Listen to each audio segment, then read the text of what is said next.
We talk a lot of rotisserie fantasy baseball on the show, but we're going to be focusing on head-to-head points today.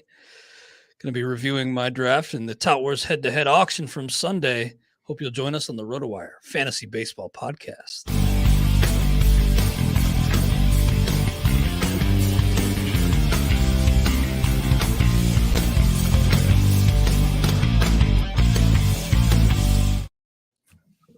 Welcome to the RotoWire Fantasy Baseball Podcast.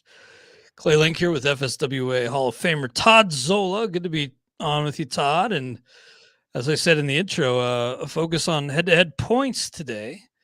A very popular format and one that I've really grown fond of myself. But first, how are you today on this Friday afternoon, Todd? Doing well. I wish I was in Vegas and you had to find a partner to do this, but I will, it's I'll make my return. Finally, Zola will return to Vegas at some point, but not this year. Yeah, I hope to get out there too. It's a legendary weekend, but I've never been out there for main event Vegas weekend. James is out there for the first time, I believe. So good luck to James Anderson in his main events. Yeah, I figured we'd get right into this head-to-head format because I just posted my review finally. Tout Wars went down my particular draft on Sunday, and I just got my review up. So check that out, rotowire.com. rotowire.com/free for a 10-day trial or try. We have a couple different variations of that URL. But rotowire.com/try. You get 10 days on us, no credit card required. Just your email, and then at the end of 10 days, we're not going to charge you because we don't have your billing info. You can decide at that point if you want to give us your business. But Todd, obviously moving from a roto league to a points league requires a pretty big shift in thinking, right? Yeah. One's roto and one's points. Oh, wait, you want more than that? It Honestly, does. that pretty much covers it. It's pretty basic stuff. It does. And we've talked about it. We've written about it. But a lot of the statistical balance, obviously all of the statistical balance that goes on isn't as important. It's just hitting versus pitching and when you want to jump in with one or the other related to the scoring. And then it has to do with how you adjust versus replacement versus the hitting pool versus the pitching pool. And in this particular league, that it's kind of skewed because you allow changes for both hitters and pitchers on Friday, correct? Yes, there are up and down moves for both hitters and pitchers on Mondays and Fridays. So that kind of messes up replacement, and because you're gonna you can stream, you can do this. It makes it a little bit more it just variable with the actual valuation. So besides the fact that in points leagues, you could do the perfect adjustment, replacement versus hitting and versus pitching. But if the room's not making that adjustment, it's you're drafting all of one or all of the other because I'm doing the right way, but then you get shortchanged on one or the other. And it's not so much, it's so much shortchanged with points, but you're just picking from a weaker pool. At the end of the day, your team isn't as good because there's all these pitchers that you liked and you already filled in your pitching. So I don't get overboard with, I got to find the exact proper replacement point. I just kind of get it so that, well, yeah, you know what? Hitter replacement smaller than pitcher replacement. So I got to make this adjustment here and there. But it's not so stringent because you are adjusting to the room. And I guess you need to make a catcher adjustment regardless of the league. And then it's just a matter of, but this is an auction besides the fact. Now you got your pricing. Now you throw in the fact that it's a 12-team auction, which basically you just, here's what you do with values of a 12-team option, okay? That's it. That's my, I hope I didn't need that. It's my scribble paper. Hopefully it wasn't like a W-9 or whatever. Anyway. Your W-2 or whatever. Yeah, the 1099s or something. I have those elsewhere. They're in a non-rippable point spot. But the point being, is we'll talk about, there's, this particular league likes to go extreme stars and scrubs I was disappointed. There were only 56 $1 players in this particular auction. We've had up to 72 in this league before. Yeah, I think I heard that stat on the XM broadcast of the show. Pretty wild that, and I was contributing to that too. I've skewed away from that Stars and Scrubs approach, as I wrote about in this article. Thank you to Ariel Cohen for showing me the errors of my ways with Stars and Scrubs. I don't know that's errors. I just think it's an alternate path. Ariel does well. People that go Stars and Scrubs have done well. So yeah, I mean, DVR's done well. You can make it work, but I don't feel like that's the best way to go about building a fantasy baseball team in an auction draft, because you're putting yourself, it's like punting a category. Why kind of climb uphill from the start? There's just no reason to. And I also feel like it's kind of a cop out. Like, it kind of takes you out of having to find the differences between players in the mid range. You just kind of pay up at the top, then you have your sleepers. And I just found, for me, it was kind of a cop out in past years. You need to be really disciplined in knowing when to start to buy the players. And that comes from experience. I heard people talking on the Fantasy Sports channel, which is better. And they were basically saying it's better to play the middle game when you first start. I disagree with that. I think when you're your first auction, you go Stars and Scrubs, because you're guaranteed to spend your money. And leaving money on the table is the worst thing you can do. Yeah, and I would say surprised. That's not what I'm looking for. I was curious to see what this league would do, because a lot of times newcomers to an extreme Stars and Scrubs or auction like this end up leaving money on the table. And I think the only newcomer was our friend Micah Henry, and he didn't. He did fine. So made the adjustment, and no one left money on the table. Yeah, that is one thing you don't want to do. But yeah, you can make it work. I don't think it's the best way to go about. This will be curious, right? In the auction. See how you've competed before, so let's see if you compete this way. Yeah, that's true. I was in the mix with Stars and Scrubs, but a perennial bridesmaid, as Howard Bender said on XM. It was a real burn, but no, I get it. But yeah, I want to thank you, Todd, and the rest of the Tout Wars board for including me in Tout Wars. And thanks to Ariel and Paul Spohr and others for teaching me lessons that I've been able to carry forth into other leagues and formats even. So this has been a really fun league. I love Roto, but this particular points league has kind of opened my eyes to how fun this is, just good old-fashioned fun. Yep. And I think it is important to kind of have your finger on the pulse when it comes to the general public and try to do that. But I'm so Roto focused, this has kind of helped me expand my horizons. So I've been really having a lot of fun with this league. Let's first dive into the format. Let's just lay this out specifically. It is the CBS points format. We don't have a universal format yet for points in fantasy baseball. Well, the winner of this league gets to choose which one they want. Yes, I sort of stepped on what you were pointing. You're good. I thought you were going to talk about we don't have a universal for Tout Wars. And okay, so but you're right. That's one of the issues with points leagues is ESPN, Fantrax, CBS, Yahoo, NFBC are all different, and it makes for a challenge. But in football, there's PPR, non-PPR, but everything else 4 points for a quarter, standardized. But 4 points for a touchdown, baseball. Right. 4 points for touchdown pass, 6 points for touchdown pass. That's less of an issue. True. But you hear in football you don't even have to ask if it's PPR anymore. You just assume it. So on the hitting side, a single is a point, a double 2 points, triple 3 points, homer 4.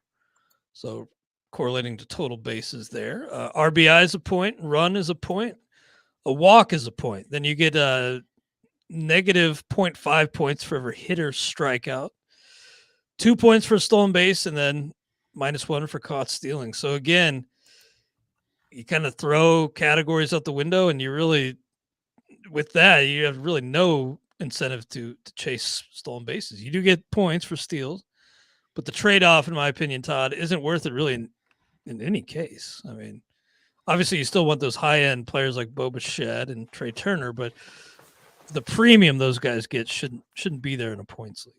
Right. And a matter of fact, you may even consider stolen bases more risky than home runs. So the confidence level that a particular player achieves a stolen base projection should be less. So, if I'm looking at two players and one guy, hits more homers and the other one steals more bases to get their projected points, I'll go with the homers guy because I feel safer. Absolutely. Then on the pitching side, a win is 7 points. A loss is -5 on the pitching side. Save 7 points. Quality start 3. Strikeout 0.5 points for your pitcher. Base on balls -1. Every inning pitched is 3 points. Hits allowed -1. Earned runs -1. Hit batsman -1. So the big wrinkle here is the innings pitched 3. So every out recorded on the mound by your pitcher is a point. Obviously, the walks, hits, earned runs are going to subtract a lot from that, but this really puts a premium and pushes up volume and starting pitching.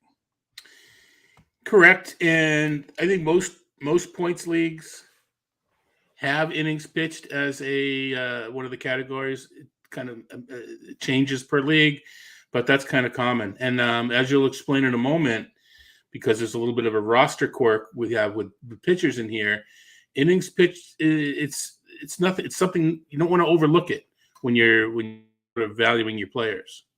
Yeah, it's so vitally important. Now that, as we'll get to, doesn't take closers out of the mix completely, that emphasis on volume. But it does really, Kyle Hendricks, you may not really think about this year in a 12-team mixed league.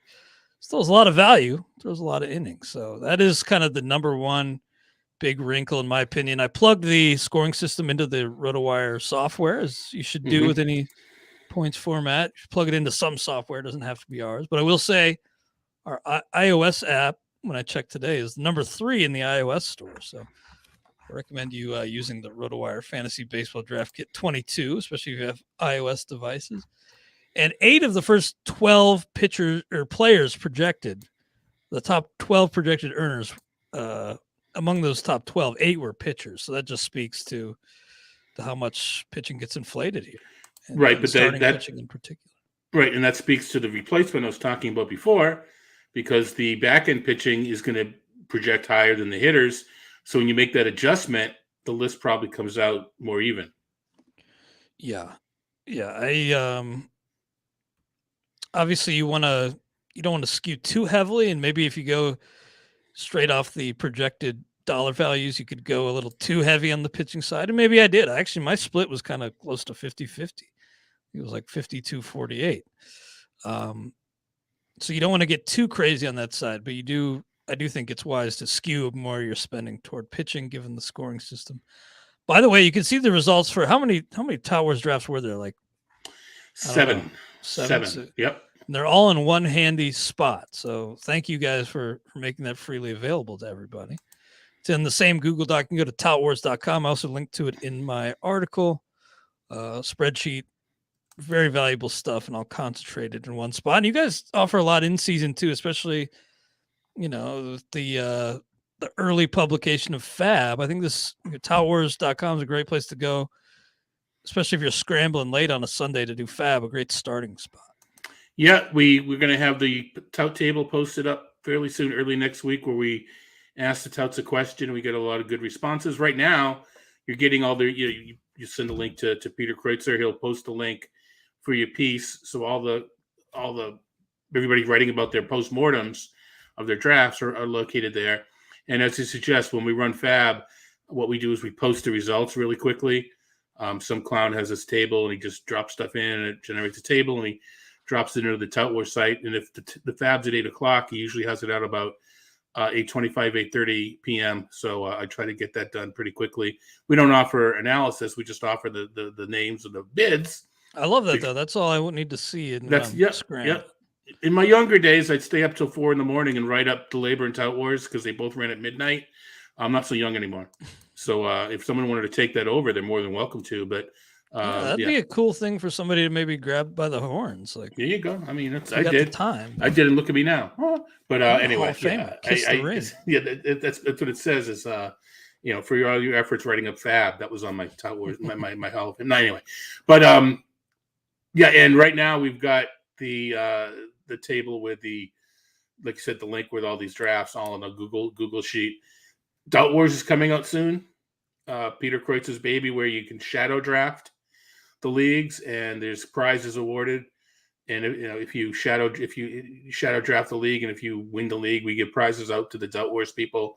So that should be coming up soon as well. So yeah, it's we try to stay involved with the league. Obviously interest fades as football comes on and some other things, but we have pretty good engagement. We've got 7 leagues. A lot of the younger folk, ladies and gentlemen, on Twitter are keeping it up. So we've done a good job engaging on Twitter with some of the younger people who kind of grew up with social media. Yeah, that's great. And yeah, Tout Wars is a great in-season resource along with the draft resource. And appreciate you guys pushing those live because, I do my research. I usually have my bids in, except for some weeks where I'm left scrambling, but I usually have mine in and I kind of fact check or kind of double check my work against the other bids. Maybe I missed somebody. I'm like, oh yeah, this guy, was bid on the AL league. I'll maybe consider him or throw them on my waterfall and just have him as a backup. Yeah, we got the NFBC in a couple hours afterwards. So some people even use those as a, kind of a, if only to recognize the name, I should have thought of this player. So cross-checking. I think it's super valuable. So again, thanks. But back to my draft in this Tout Wars head-to-head points mixed league auction draft. Walker Buehler was my top guy. Now, the projections on RotoWire through this scoring system had him at 34.2. I like him a little bit more, so I was thinking maybe 36. But at that point, I think Buehler was the 15th player nominated. There was already quite a bit of inflation in the room. Mm-hmm. So I felt like I could go over a couple bucks because, again, I didn't want to leave money on the table. Do you think that's something that you should do is gauge the dynamics of your auction and maybe if you notice some spending, maybe go up a couple extra dollars on a few players just so that you're kind of at least on pace with the rest of the room and you're not going to be in danger of leaving money on the table? Yeah, so the key is, the number you got from the RotoWire online software was the projected earnings. So if you paid more, well, you're going to take a loss. But then you say, well, I'm going to get so much profit at the end that I can afford to take a loss or two at the beginning. Then the next, the correlated, the counter to that is, well, you're always going to get that profit at the end. Why take the loss at the beginning? Why not jump in the bidding where you're not taking a loss? And that's where the caveat is. That is where the experience comes in. You better jump in where the prices have gone down, and there better be enough players available so that you can fill out your roster. You can leave this is kind of like a hyperbolic example, but you could leave with 23 players that you have priced at, $15 and you got them all for 10. Wow, that's great. You get $5 profit at every player, but you left $30 on the table. Mm-hmm. Right. So it's that's kind of yes, it does make sense. So I don't know if cop out is the right word. But I do get that thinking that by overspending, it makes it easier to spend it all, and you don't force yourself into that trap of. And there are ways, and we've talked about it. I know I've written about it, where I keep tiers, where I keep how much I want to spend per spot versus my rankings and how much they were projected. And once there aren't players to fit into my spots, I move my $35 spot, no more $35 players. I'll take $10 from that spot and distribute it among the other spots. And if you stay religiously to that sort of setup, you're gonna jump in at the point where the market and your numbers match, and there's enough players to fill all your spots. So that's sort of the key. But getting overpaying, air quote overpaying for a couple of players, no, there's no problem at all with that, especially because the evaluation and projection methodology are so flawed that you said you had them priced at 34 and you spent 38. That's almost within, that's within the error of the valuation and projection. So you're not even really overspending. Yeah, I thought that was within range, especially given the inflation in the room, that it just made sense to start investing in some good players. I didn't want to invest all in the middle range. So we talked about how this point system emphasizes volume and innings. So you may see my purchases of Josh Hader and Liam Hendricks and be a little confused. Hader at $20, Hendricks at 22. Now I was listening to the XM broadcast of this auction, and they seem to be kind of crapping on me a little bit. That's all right. Not it was all in good fun, but they did not seem to particularly understand these prices. They mentioned that maybe I tried to set the market, but I didn't set the market, and they made good points that you have some RP eligible starters to put in those 2 designated RP spots. And that all sounds great. But I've found in theory, this is where the experience has really taught me a valuable lesson in this league. It's all good in theory, but in practice, I've found it actually really is beneficial to have some good closers, because with the up and down moves every Monday and Friday, that's 9 times 2, that's 18 pitching slots to take advantage of every week.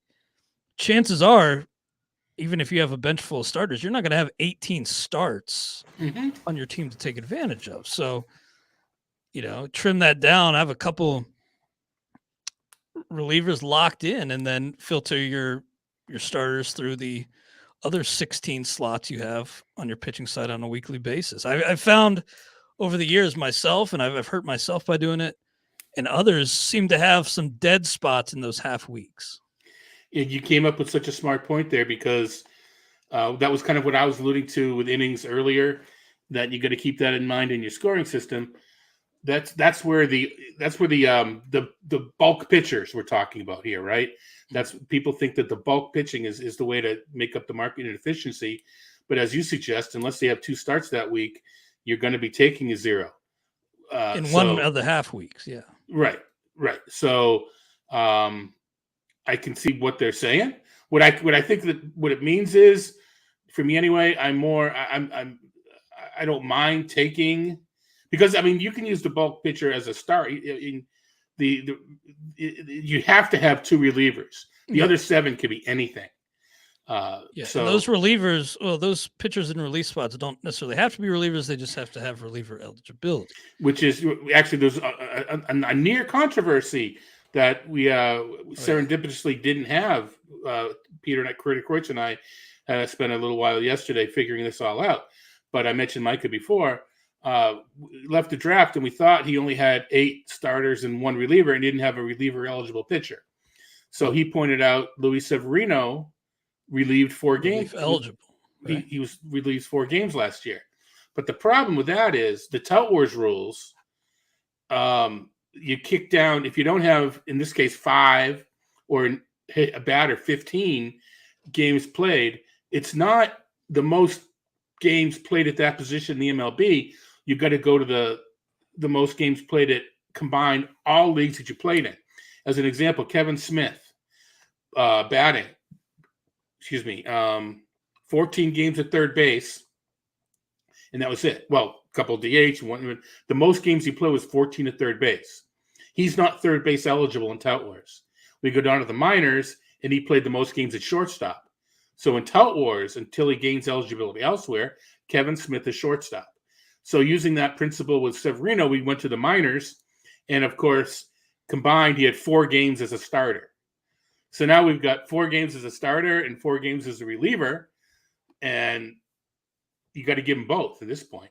So he does have relief pitching eligibility. But if he had 1 more game as a starter in the minors, then he would have been a starting pitcher. Now, maybe Micah knew the rule and he would have drafted somebody else. But we caught a break in that it was covered in the rules, and we're going to clean up the writing of that. And I also don't like the rule where I think back to Kevin Smith, most leagues have him eligible at third base because they use the major league eligibility. So we're going to have a discussion, knock on wood, in October in somewhere in Arizona. The board will get together and talk about these rules, and that's one that I want to bring up. I think we should go to change that, in which case Severino would have been a reliever because the 4 games he pitched last year were in relief. Well, real quick, before we move on, we got to take care of a little bit of business. So stay with us. We'll be back after these quick messages. And now we are back on the RotoWire Fantasy Baseball podcast. Clearly here with Todd Zola, reviewing last Sunday's head-to-head points league auction, Tout Wars. Great field. Frank Stampfl won last year, and I fell to Ariel Cohen in the semis. Frank, with the win, he gets to choose the scoring system, and he chose his site, CBS. No surprise there. We're talking about the decision to invest heavily in a couple closers. I just found that the price wasn't as high as it should be because, again, I also got Corey Knebel and Andrew Kittredge. So in those 18 slots every week, I'm going to be able to cycle through starting pitchers to about 14. I just that criticism that you just need to get more relief eligible starters. Well, that's great, but you're not going to have, one of those guys is going to start on a Wednesday and then you're going to have a dead spot Friday through Sunday. So I just want to have fewer dead spots and relievers just set and forget and then cycle through your starters in those other slots. Xander Bogaerts, Aaron Judge, $23 respectively. This format kind of makes this essentially like an OBP league. So I was pretty happy. And I'm breathing a sigh of relief, Todd, because I'm starting to get a little nervous about this whole New York vaccine mandate thing and Aaron Judge and Rizzo and whoever else. But it sounds like, at least what I saw yesterday, is that they're going to be lifting that for athletes and entertainers. So I'm feeling a little bit more confident in drafting Judge where I have. No, for sure. Can we say we knew it was going to get taken care of?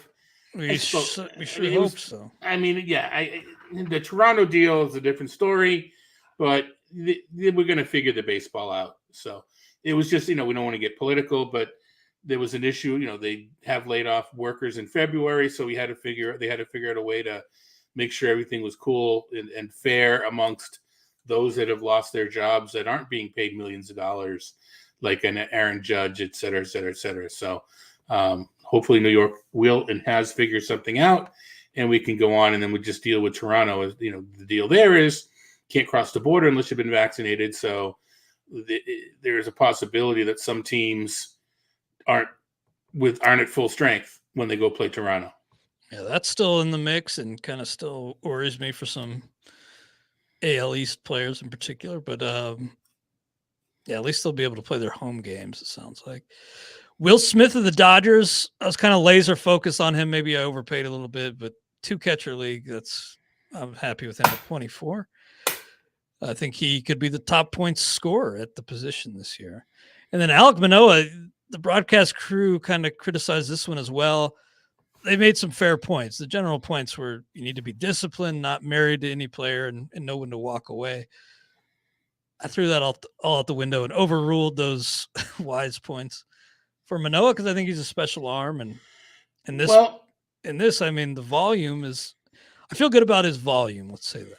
Well, the best way to judge that is he's 21. So we got Morton and Verlander at 19, Berrios at 19, Robbie Ray 22. So maybe I don't know. Frankie Montas at 19. This is the range. Yeah, this is his range. I don't think you reached. I see a couple pitchers that I like a little bit better, and I see a lot of pitchers that I like worse at the same price. So this is the tier. This is the range. So I don't agree that would be a reach. Well, again, I do think they made good points, and they were very kind with their criticism. But I just disagreed in this particular instance. I do think it's wise to just not be married to anybody and go into a draft not laser focused on guys. And maybe I need to get better at that. But man, I'm excited about Alek Manoah. And I agree. I look at that body and I see a workhorse. Yeah, I agree with the idea, with the statement. I don't agree that you were so married to him that you overpaid. Mm-hmm. Yeah, I think that's fair. 21, I'm happy with. So especially, given, I'd had Buehler, but no other starters yet. And I felt like he was the last guy who could really give me bulk innings. Then I really kind of dabbled in this next tier where I really couldn't live when going stars and scrubs, but I was able to get Bobby Witt at 9, which surprised me. I didn't, I thought he'd probably push up into the mid-teens. Max Muncie for 7, Mitch Haniger for 11, Dansby Swanson 8, Luis Garcia 10, Kyle Hendricks 4, Sonny Gray 6. Again, this is a kind of a range I just kind of had to avoid going stars and scrubs, but I'm really happy with the quality of the players I was able to get in single digits here. You usually don't live in that range. It's kind of a No. It's kind of a rush to it is. get a $21 Mitch Hanigan for 11. No, it is. It's it is cool. like that's stars and scrubs is fun. Like you're riding high after those first few, but getting all these values in the mid range really it's does it's kind of a spark rush. you. Yeah. Verdugo, etc. So no, I with this, I've been playing. It's kind of weird. We've had opposite philosophies. I've been playing in the middle, and I wanted to spend more. I didn't quite go $40, $30 players, but I wanted to, because if you spend too much in the middle, you are fighting with other, because there's always, as you find out, that even if you go stars and scrubs, there's that one more guy that you can spend on. And when there's 12 people that have one more guy, that's 12 middle players that get taken away, or 11 because you're one of them. So you don't always get the bargains in the middle because there's always that one more guy that wants one guy, and it's not quite as bad in a points league. But in a roto league, if you play that game, it could be a stolen base guy. It could be the best third baseman. And that player just gets accelerated or inflated way more than he should. But I do like the money management, if you're good at it, whether you go stars and scrubs or modified stars and scrubs, I think that is where you make your hay. And that's where Ariel makes his move. And, look at some of the players Ariel got at below market from whatever 12 to 20. His roster is just loaded in that range. Yeah, going stars and scrubs last year, I made it to the semis, as I said, but then I went up against Ariel, and I had a good team. But 1 through 23 is what matters, not 1 through 10. It's 1 through 23, and I took a page from his book, Building This Team. He did kind of crush you, didn't he? Yeah, in the postseason last year? Yeah, he did kind of. I thought I had a good team, but I just did not have the firepower. Yeah, he did kind of crush it, to be honest. Valuable, but he didn't win. Yeah, but I just, every night going up against him, I'd look at my roster, look at his, and I got some good players, but I also have like Manuel Margot as my fifth outfielder and Brendan Rodgers at second base on the road. And it just, he taught me a lesson about 1 through 23 last year. So thank you again, Ariel Cohen, who was on the XM show with us on Thursday. So go check that out if you missed it. So I was happy to get a lot of these players here. And Max Muncie, I got to say, it's $7. And in drafts too, I have to say, Max Muncie is feeling like one of the top market inefficiencies on the board right now. Sounds like he's going to be ready to go, and he's not going to have to throw across the diamond much. Although I heard you mention they played him at third base in the spring game, seemingly to just and let everybody know he's a-okay. And they got the DH to play with now. I really don't have many concerns with Muncie. Right, and you kind of mentioned something else earlier about this particular league. It's akin to an OPB league. Yeah, and he's an OBP monster. So I think there's the injury inefficiency, and then there's also if you didn't plug it into a scoring system and you're just kind of drafting, you don't realize how well he scores in this league. True. Now I mentioned that this last group of players, the Bobby Witt, Muncie, Haniger, Swanson, Garcia, Hendricks, Gray, I couldn't really live in before. And then this next group, I would just always have to sit back and just cringe as these values flew off the board. But with the more conservative approach, spreading the budget around more evenly, I was actually able to be in on these guys and bid them up when I saw a crazy value going off the board. Paul Sporer went the stars and scrub route. He tried to sneak in Jonathan Scope for $1. I had to bid $2 because, an everyday guy with that volume probably shouldn't be $1. So it was, there's a rush in that mid-tier, but then in the end game too, it feels good to not let values slide. Letting values go in the end game when you don't have any money to do anything about it can be pretty darn frustrating. Yeah, and like I mentioned, there were 56 $1 players. It turned into a draft pretty quickly, but there is a point where you got 3 or 4 guys that you got 7 spots for $1 or maybe $10, and so you can go up one on 1 or 2 of them. So you put your little star next to them, and once they're off the board and they say, everybody's the same, you're willing to go down to that dollar days. But you're right. There's always 2 or 3 players that you want to go 2 or 3 on and make sure you get them before they're all the same, just another guy. I don't mean to pull a Barry Horowitz and pat myself on the back too hard, but we were getting down there, and I noticed a few teams with a max bid of 5. I can't say I was looking at every team and, really taking into account their max bids really closely, but I saw a few max bids of 5. So I threw Brian Hayes out of 5 and crickets. Yep. So I was pretty damn happy about that. I mean, yeah, the steals at third base don't matter in this points league as much, but everyday playing time. And I think this is a player who could take a step forward. Right. So let's see. He is is he the only, you have Taylor. Taylor's eligible third and Bobby Witt, right? So you do have some coverage there. But no, I agree that's the kind of player that's nice to get. And the run production, it won't be so great with Pittsburgh, but they'll have enough that he'll warrant the $5 for sure. Yeah, again, that's one where in the mixed league roto, you're probably more interested, but I thought that was the price was right on Brian Hayes at $5. And Conforto, I've been ending up with Conforto a lot.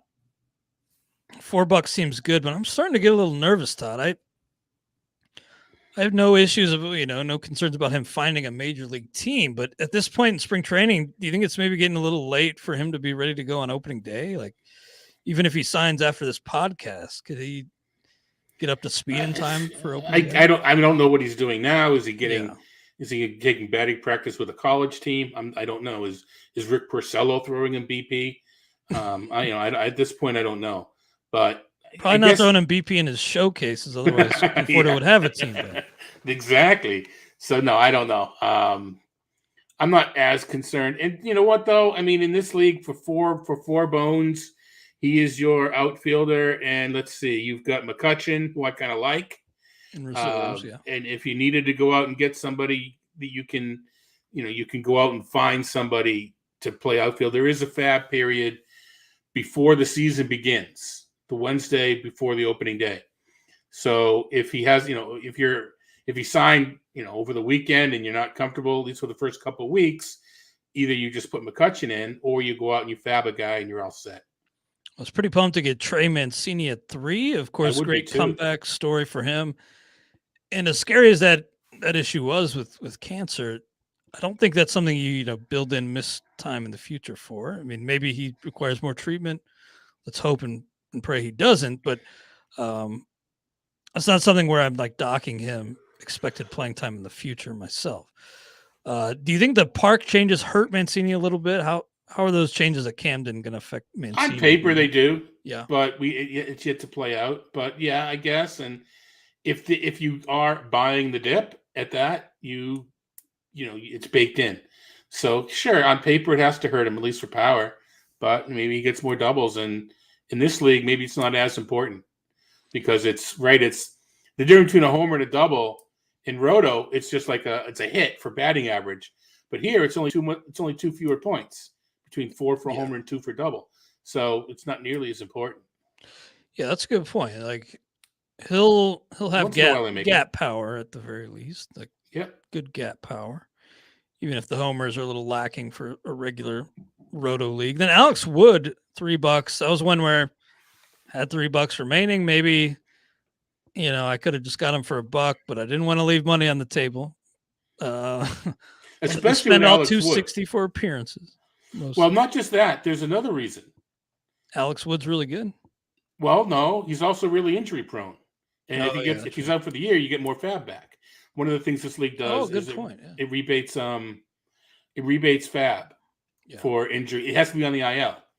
And if you decide you don't want to wait for the person to get healthy, you can release him and you get, so in this case, it's 10 times their salary. So you get $30 back, keeping in mind that we have $1,000 budget. So you always want to, I had a discussion about this on the Baseball HQ forum. Why did, I forget who it was, go for like 18 or 19? And I think it was Anthony Bender. And once you have, if you spend, spend it, because if the player were to get hurt, you get extra fab back. And that is a nice thing in this league. Like I haven't really taken advantage of that. I did a couple times, but you can stash guys on unlimited IL, but it's right. That's the probably other thing best with to Wood. just refund that fab. Depends. If it's a long-term absence, of course. In a mixed league, in an only league, it's really up to decide because, do I want the hammer at the deadline and all sorts of situations like that. But yeah, you also mentioned there's an IL. So there's no reason not to bid on Alex Wood. When he's on the mound, he's really good. If he gets hurt, you have an IL. And if he's out for the season, you get the money back. And, he would be a guy that I would be, he would be my +1 at the end if someone else would have nominated him. And then in reserves, Andrew Kittredge was my first pick. Then Jonathan Loaizaga, Nestor Cortez, Andrew McCutchen, Jesus Aguilar, and Hunter Green. So I got some more innings, but then also a couple relievers to filter in when I don't really have the starters to fill all 18 slots in the half weeks, between the half weeks, I should say. And Hunter Green, I guess they're saying they're not going to trade Malley. Who knows? But Luis Castillo's now hurt. Is he though? For opening day? I think because the notes that I read, it sounded like he was hurt, but he no longer, or sore, and he no longer is. He's just behind. Okay, he recently advanced a long toss, but that's a ways away from being game ready. But it's not hurt. It's just that he was hurt and he slowed down. So yeah, he's going to miss a start or two, but I think he's being penalized as if he's hurt right now. And maybe he is, and maybe it is more of a concern. He got hurt once, he can get hurt again. But it was just some soreness, and he's just slowed down.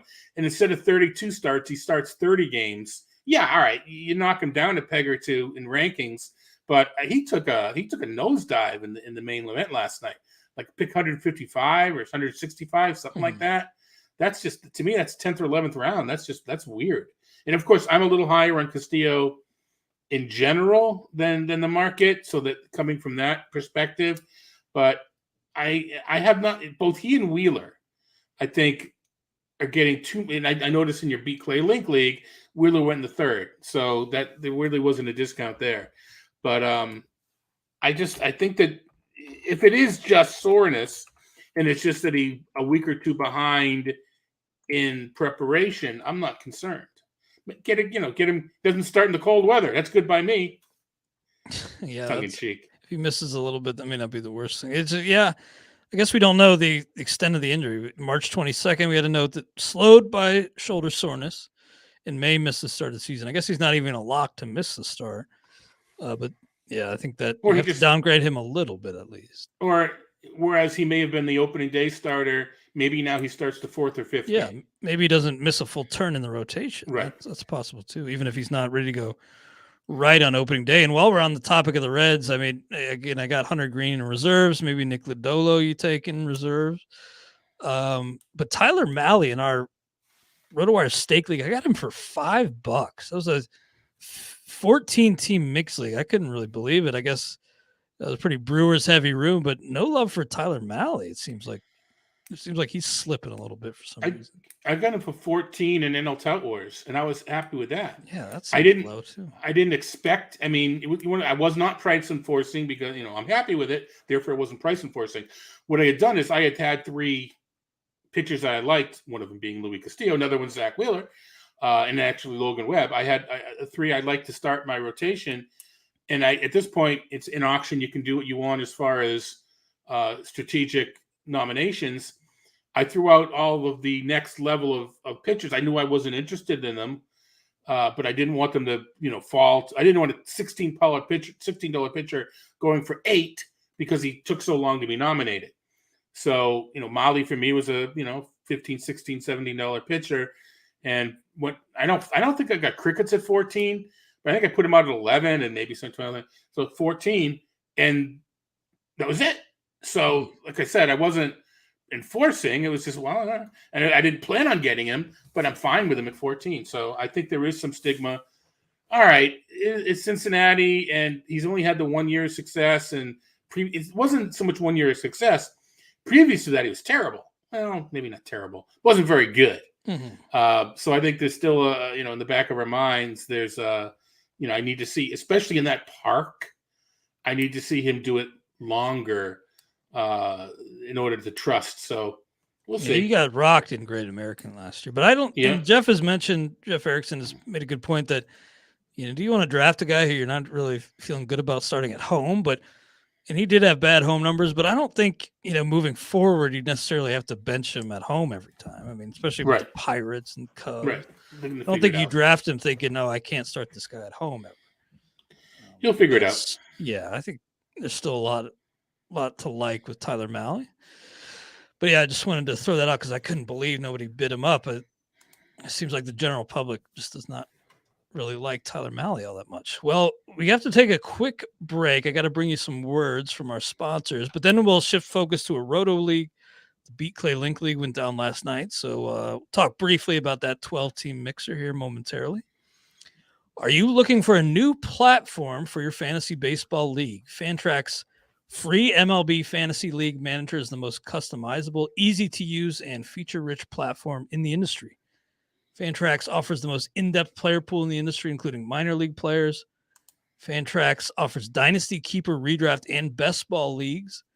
Coming from another service, Fantrax makes the process easy. Fantrax can import any of your current leagues and customize if needed.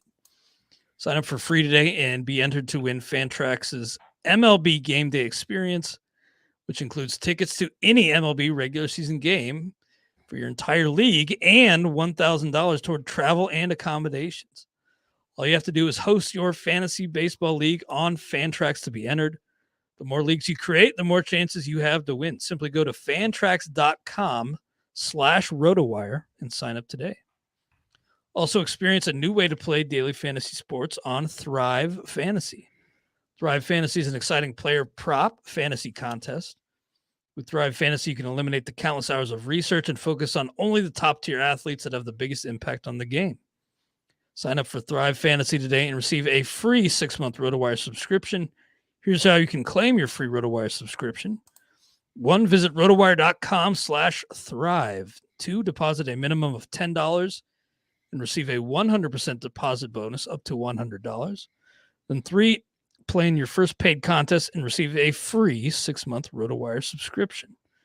And then finally, do you think your betting skills are good enough to win you tickets to the Final Four?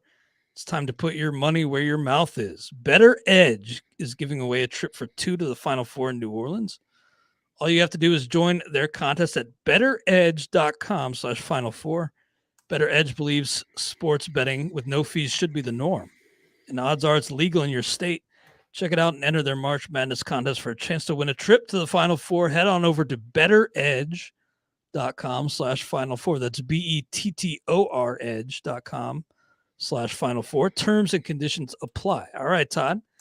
As we wrap things up, let's shift our focus to this rotisserie league, 5x5, Beat Clay Link League, part of the RotoWire Online Championship. You did your Beat Todd Zola League, last week, right? Yep. And St. Patrick's Day. Nice. And yeah, we're all gunning for that $150,000 overall prize. So there's an individual league prize, of course, but then there's that chance to really reach for the stars and get that $150,000 overall prize. And that's what I was aiming for. And to do that, I want to, get my foothold in every single category. And so speed. In that points league, stolen bases don't really matter at all. But here, where I need standings points to compete in the league and the overall standings, I need my steals. So I'm going to get my steals, as Lieutenant Aldo Rain might say. But Bo Bichette and Tim Anderson, 2 of my first 3 picks, Max Scherzer sandwiched in between. I had a little bit of hesitation going with a second shortstop-only eligible player within 3 picks, but the need for speed kind of overrode those concerns. I know this didn't happen, but for people that may be curious or whatever, hypothetically, Bichette goes 3rd. So it's Turner, Ramirez, and Bichette. What are you doing for? Soto. James asked me that too, and okay. It'd be Soto for me. Maybe you push up Cole. I don't know. I think maybe some NFBC players would do that, but I think in a I'm 12, not quite there on Cole. Yeah, I'm on Cole, but not number 4 Cole. Yeah, I think in a 12-team league, I mean, I'm going Soto in a 15-team, but in a 12-team, I'm more confident that I'll be able to get the steals that I need later on. So I hear that. I just wanted to keep my options open. And no, I'm yeah, saying that no. The hypothetical is if Bichette's gone, where will you have gone? That's all. Because so you maybe would have considered somebody else other than Soto. no, I would have gone Soto, but like I say, Oh. I mean, I would have done in a 12 team. I'm much more confident that I'll find my in a 15 team. Mm-hmm. I'm not averse to the Miles Straw route. I'm not planning on it, right? I'm not hoping for it, but I'm not running away from it. I will go that route if I need to. That's fine, but just remember there's only one Miles Straw in the pool. So there is, but there's a Manny Margot later. There's a Vidal Brijan later. We take shots on speculative closers. There are speculative stolen base options later. So it's again, I'm not the idea being, I don't know that I would, I'm trying to think how much would be forcing or who would I be forcing it with? I mean, I wouldn't jump up a stolen base guy. I wouldn't take Tim Anderson in the second just to get steals if I took Soto in the first. I hear you. Yeah. In a 12, especially, you don't have quite the same pressure, but I did still want to build up my base early. Yeah. Keep my options open with later picks. Will Smith of the Dodgers got him in the 4th, so got him in head-to-head points, and then here in this Roto League. And then Chris Bryant in the 5th, again, picking from the 4 hole. So Bichette, Scherzer, Tim Anderson, Will Smith, and then Chris Bryant. My first Bryant share, I had some FOMO, so when he was still there, I was pretty happy. Him and Coors should be pretty darn nice, and that third base outfield eligibility, dual eligibility, is a nice bonus. And there's 10 steals there too. Yeah, I'm in the league I did, the Todd Zola league. I'm PO'd. I don't think it's FOMO. I don't know what the bias would be. I'm PO'd at myself. So that's what POM. I'm POM. I'm PO'd at myself. I should have taken Bryant in the 7th, not the 5th, the 7th, and I let him go. I mean, I planned on. That's what I wanted. Yeah, but he wasn't with Colorado then, though. Obviously, he was. It was like right after. It was like the day. It was like the next day. It was like that same day. So I think you said that to me. Yeah, and I think I took Kettle Marte instead. So we'll see. Now, am I going to pay for another draft just to take Bryant? I don't know. Never say never. I'm going to do an auction though, and I wouldn't. I may go hard after Bryant in an auction because you mentioned that third base outfield, and if you are trying to build a little bit steals, a little bit there and there, he's a 10 steal guy, which is exactly what you want. You want a couple of 20s, like you got, and then you can't just stop. You need another 10, 15, 10 here, 12 there, and he's going to get you those. And you got obviously Garcia, who's going to get you a few more. You got Verdugo, Segura. So you've got the 6 or 8 here, 10 and 12 there to back it up. Yeah, I'm pretty happy with how the speed built up over the course of this thing. Polanco, yeah. And Polanco's in that mix too. And Avisail Garcia's got some sneaky sprint speed, so I'm hoping he maybe runs a little bit more with Miami. And yeah, Chris Bryant with that third base OF. I switched in between third base and OF probably 4 or 5 times throughout this thing, just kind of depending on what I was looking at with my next pick. Ended up settling with him in the outfield with Jamer Candelario at third, and then Trey Mancini a little bit later in the draft, round 18. But then in the 6th round, I went Charlie Morton, Justin Verlander. So my average age for my top 3 starters is 38, I believe. Max Scherzer, Charlie Morton, Justin Verlander. I know you're not a big Verlander guy.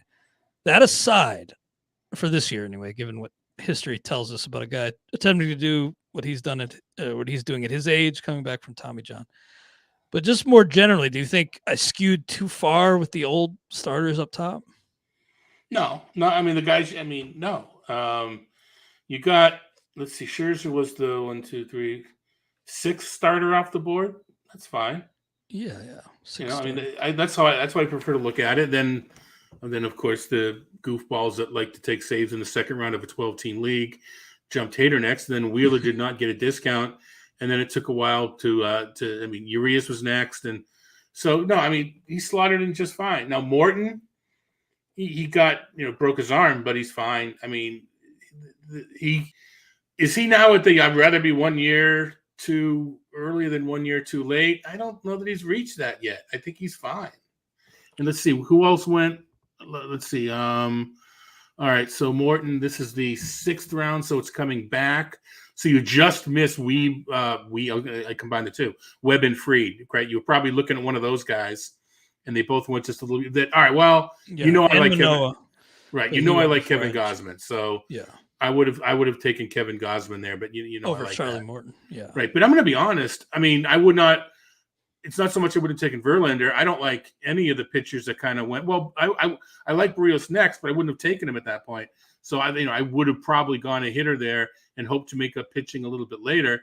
But looking at the 2 hitters you got in those next 2 picks, probably not a bad idea that you got a pitcher at that spot. I mean, Polanco I and almost Abreu. jumped out of my seat when I Yeah, got the chance to draft Polanco and Abreu 8-9.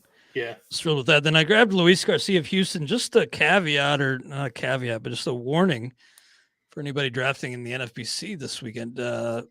If you click on Luis Garcia of Houston in that draft room, you're going to see a white guy for the Kansas City Royals. Don't panic too much like I did. I was all set to take him, then I was scrambled at the last second thinking, that's not the Luis Garcia I want, but I just think it may have been like an ID photo matching issue or something. Probably. Pretty yeah. sure I got the right Luis Garcia, hopefully. And then Corey Knebel, I found the price to be great on him. And then my second closer was Jake McGee in the 20th. So, generally the kind of cheaper route, but with McGee in particular, Camilo Duvall went 12th and then McGee 20th.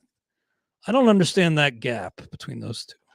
Neither do I, especially because McGee was the man all year. And all right, I guess I understand it. I just don't agree with it. People are looking at what Duvall did at the end in the fastball and the playoffs, et cetera, but he's wild. He just, McGee was it COVID or was he hurt? I forget which, but I think he may have even had COVID, which is why he needed to be replaced for a couple of weeks. But I think you mentioned it on the show we did today for XM. I think it's a coin flip. And now the difference in rounds is not a coin flip. No, 8-round gap between two guys who, 50-50 chance of the job. And I do think McGee's just a better arm. Camilo Duvall's got an electric arm, but he doesn't really know where it's going a lot of times. So. Right. So Robert Suarez went in the 22nd. Yeah, he went pretty early. 23rd. Yeah, I don't know. Yeah, so I mean, I'm thinking. So you got McGee a little earlier than that. So I mean, I don't know if you're playing chicken with him at that point. I kind of was on Suarez, but yeah. So the secret's out. I think. Although he's not a lock to close. No, not at all. I think the secret. I think the secret that he's an industry favorite is out. Yeah. I don't know that the interesting spec. For sure. Yeah, I don't know that I don't think I haven't heard a word. Not that I've been bird dogging the San Diego newspapers, but I don't think we've heard much yet. And I don't think we're going to learn anything right away either. But and that's a scenario that may go into the season before we know who's going to get the bulk of the saves. Yeah, maybe like an extended trial or audition for all those guys. Yeah. He was in my queue, Robert Suarez, but he went in the 23rd. So I grabbed Eric Lauer before that to round up my active roster. Then into the reserves, Gavin Luck was still there, and I didn't have any pressing need anywhere I felt. So I thought, let's take a shot on Gavin Lux and the upside. I know they've already got some guys hurt. AJ Pollock, I believe, is banged up, and Chris Taylor isn't playing the field quite yet. So looks like he has a blocked path, but man, I can't quit this talent. And I mean, it sounds trivial, but releasing Matt Beattie is just one less roadblock, if you will. I saw they DFA'd him, yeah. Right. I mean, for DH time, I mean, there's ample flexibility to cover. I mean, Freeman, for the 3 games that Freeman doesn't play, you move Muncie there, and maybe that opens up, time for Lux. So, yeah, Lux is one of those guys where, I mean, it's not as applicable in a 12 team, but it's one of those, it's because you really kind of need to be playing every day. But, one injury away to one of 6 players, and he's suddenly a full-timer. Yeah, so I hadn't really been targeting him in previous drafts, but he was just sitting there with my first reserve pick, and I thought, let's just take this flyer on Lux because still young and highly touted prospect. Then I got Jonathan Loaizaga. I mentioned him and with the points league. I just really like the stuff. And Carlos Hernandez, I've been seeing James Anderson draft Carlos Hernandez of the Royals everywhere, and I had some FOMO on him. I just But heck, James isn't in this league. I might as well get one Carlos Hernandez share. I do have one question, an honest question. Why Danny Why another catcher in reserve in a 12-team league? That's a good question. I just felt like Danny Jansen was, the best option available, honestly. And plus I feel like I'm gonna have some injuries behind the plate. Maybe with Narvaez, they got some lefties due up on a weekend. And basically I just kind of want to alternate Narvaez and Jansen. I guess I see the difference being I don't think I'm ever going to do that. Yeah, I guess maybe I wish I could have had that one. Well, back. You do. You got this fab. I mean, you can. I'm just more curious. Now that Kirk is going to be playing some more DH, there's more spots for Jansen. Yeah, exactly. And Jansen finished really strong. Yeah, he did. And he's got a pedigree. I mean, he better defensively. It's just, you take a spec closer. You can take another, streaming pitcher there. I was considering like Stalmont at the end, but I couldn't fit him. So maybe I could have gone Stalmont. I'm glad you didn't say it. I mean, I know you're not the Brewers fan, but you are in the area. I was afraid you was going to say something like, I was at the laundromat and I heard someone say that Narvaez is banged up a little bit. Because I've got Narvaez in a lot of places. Thankfully, I haven't heard that. No. Yeah, okay. I could have just asked if Narvaez is hurt because that was the question I really wanted to ask. But anyway, I mean, he could be by the time we're done with the show. But nah. That was more fun where I was looking at the Bat X like catcher rankings on Fangraphs, like the auction calculator, and I just saw Danny Jansen staring me in the face. And I thought, having a little bit of insurance there. Sure. Might be good, but you're right. In 12th team, I probably didn't need to go with a third. There's plenty of time to change that up as well, too. So, yeah, and you make a good point that it does look like Kirk's going to be DHing a lot. So Jansen, could have a pretty clear path to 65% of that work behind the plate. From a strategic point of view, the point I'm getting at is if either of your catchers gets hurt, there's going to be a decent relative. There's going to be someone there to pick up in free agency because there's not a lot of backup catchers that are kept. Mm-hmm. So you get somebody, and so all right, it means worst case scenario is you can't replace one of those catchers for 3 games, mm-hmm. right? Because if he gets hurt, during those 3 games, you can't replace him anyway. True. And if he gets hurt early in the week, so you're missing out a 0 for 3 games. I mean, some people insist on having a backup for every position, mm-hmm. and including a catcher, which is fine too. Now, let's see, team. Since you don't have to take. All right, so this kind of speaks towards catcher strategy in general. Team 6, who took Garrett Cole number 1, their 29th and 30th pick with their starting catchers Austin Nola, and Jacob Stallings. Yeah. You know what? If I'm waiting for my last 2 picks for catchers and I end up with Nola and Stallings, I'm not complaining. Yeah, that's really not bad. They kind of a savvy move on that part. But I would say Will Smith and Omar Narvaez a significantly better tandem than Austin Nola. Oh, for sure. That gives me a leg up. No, absolutely it does. Yeah. I'm just saying I mean, if that was the strategy, I would, I'm not saying I agree with the strategy. But if that's the strategy, I'm pretty good with it because I'm seeing Stacy, and I know he just signed, and Bart, Eric Haas was drafted earlier.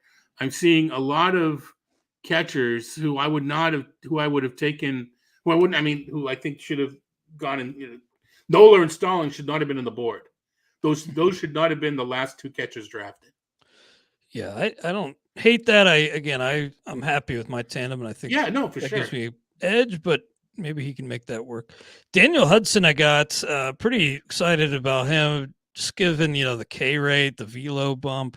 I know he's getting older, but stuff seems to be intact. His arm seems to be healthy, and I'm kind of fading the notion that Blake Trinan's going to be the primary closer. I know he's done that in the past with Oakland. He was the man as the closer and one of the best in the game, but I've said before, I think Dave Roberts is making it pretty clear that he likes Blake Trinan as his fireman. And I think teams have kind of shown that that's really the best route is have your best reliever be flexible and put out fires whenever they come up and not boxed into the 9th.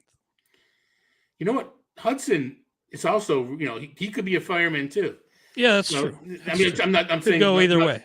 I'm not relative to the pick. That's just how good his skills are. Yeah, that's an interesting scenario. I don't know that either of them are multi-inning guy. I'm just trying to, the thing about having a Hudson, until we know what the usage patterns are, if he gets a couple of saves early, he may not be in your lineup to get him. It's just one of those things. True, that could burn me on occasion, especially if they do spread things around. But they're not going to somebody else. That's what I say to myself at this point.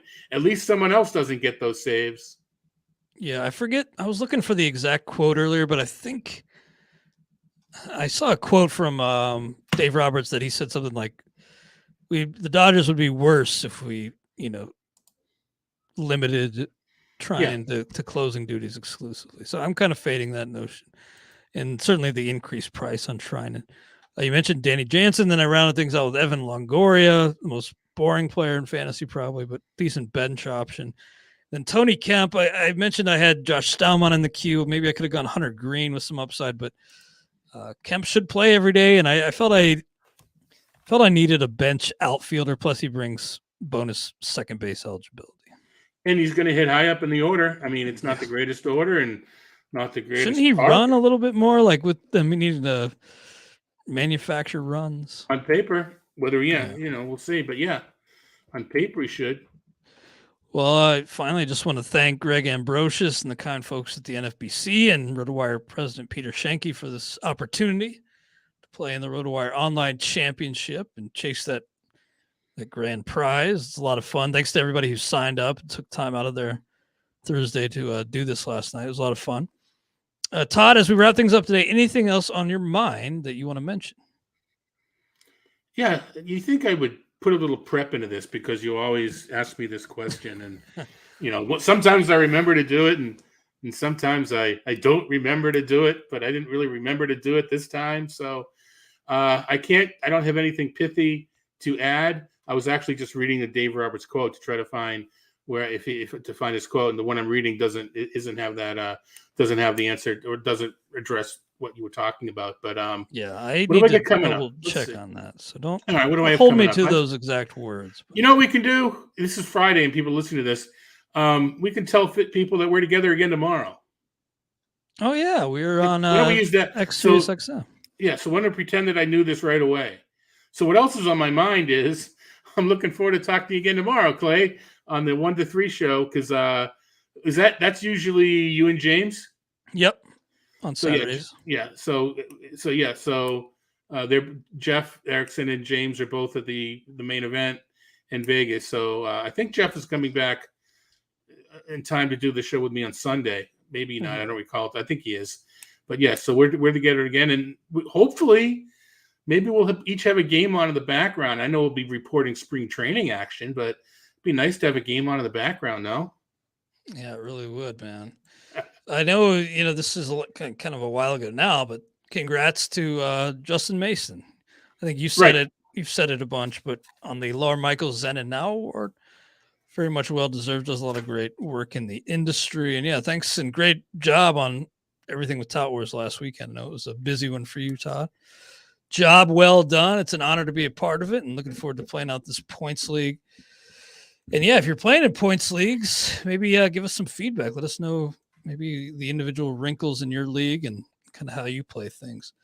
Hope you'll join us next week. We'll catch you then on the RotoWire Fantasy Baseball Podcast.